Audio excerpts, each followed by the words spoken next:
दिनै जोंनि गावबुरा सन्थाननि 20 बोसोरारि ब्रैथि दफा जोंनि बे कनभेनसनाव जोङो बेखौनो सावरायनाय दे बे कनभेनसन जोंहा गिबियावनो जोंहा आगुनि जे आफादगिरि बिथाङा आजिरा लानो नागिरदों दा बे आजिरा लानायनि सायाव सोमोन्दै सावरायलायदों आरो लोगोसे माखासे सदस्य दङ बेजों थाफानाय बिसोरबो माखासे आजिरा लानो नागिरदों मानोना बैसो बांनाय हिसाबै मोनफ्रोमबो जिल्लानि आनसलिक लेभेलाव 7-10 जन बिदि करे आजिरा लानाय गावबुराफोर ओंखारदों बे बाराव दा बे हिसाबै जोङो बिनि सायाव गोथौयै सावरायलायनाय जादों आरो लोगोसे बेवहाय गोदानै सोसननो होननानै जोङो सिद्धान्त लादों बे सिद्धान्त लानायनि गेजेरजों जाय बिथांमोना आजिरा लागोन बिथांमोना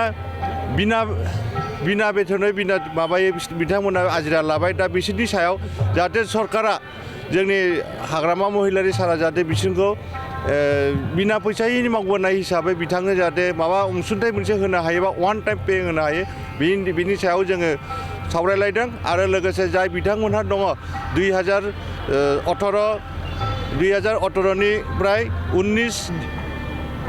31 डिसेम्बरसिम जाय बिथांमोना इन्टारभिउ होदोंमोन बे इन्टारभिउ होनायाव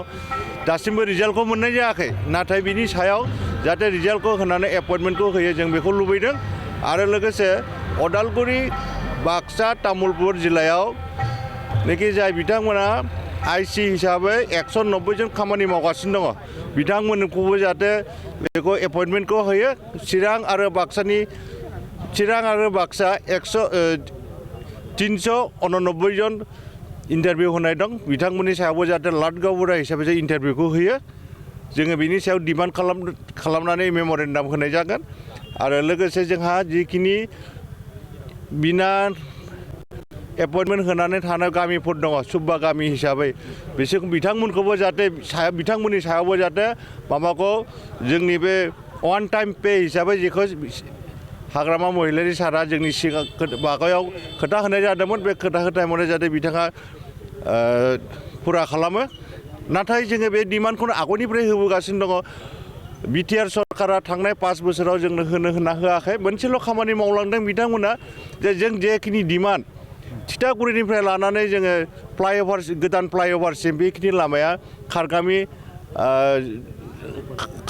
खारगामि गेजेरजों थांनाय गावबुरा भबननि मोखांजों थांनाय लामा दोंसे दङ बेखौ बिथांमोना अफिसियेलि हिसाबै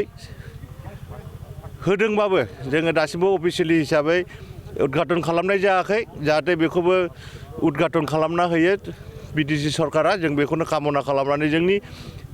मैयानि जोंनि जे डेलिगेट सेसन जादोंमोन बेवहाय सावरायलायनाय जादोंमोन खिन्थु सम्पुर्ण भाबै जों क्लियार जाजोबाखै दा बेखौ दिनै जोङो सावरायफिनगोन होननानै बेखौनो आखायाव लादों सोर थागोन दिनैनि गेवलां मेलनि आलासिनि गेजेराव थागोन हाग्रामा महिलारि सार आरो जे गावबुरा डिपार्टमेन्ट बा लेन्ड रेभिनिउ डिपार्टमेन्ट हिसाबै नांजाबनाय हिसाबै लोमस्राव दैमारि सार दङ बिथाङाबो सफैगोन आरो लोगोसे फरेस्टनि जे फरेस्टनि समस्यानि सायाव जेनाखि गावबुराफोरनि दङ बेवहायबो माखासे गोबां समस्या दं बे समस्यानि सायाव नायबिजिरनो थाखाय जोङो जोंनिनो फरेस्ट मिनिस्टार पानिराम ब्रह्म सारखौ लेंनाय जादों आरो लोगोसे सोनाबथिंनि बर्डार एरिया हिसाबै जोङो मृत्युन्जय सारखौबो आह्वान खालामनाय जादों आरो लोगोसे जोंहा चिरां डिस्ट्रिक्टनि MCLA जेम्स सारखौबो लेंनाय जादोंमोन आरो लोगोसे मैया थांनाय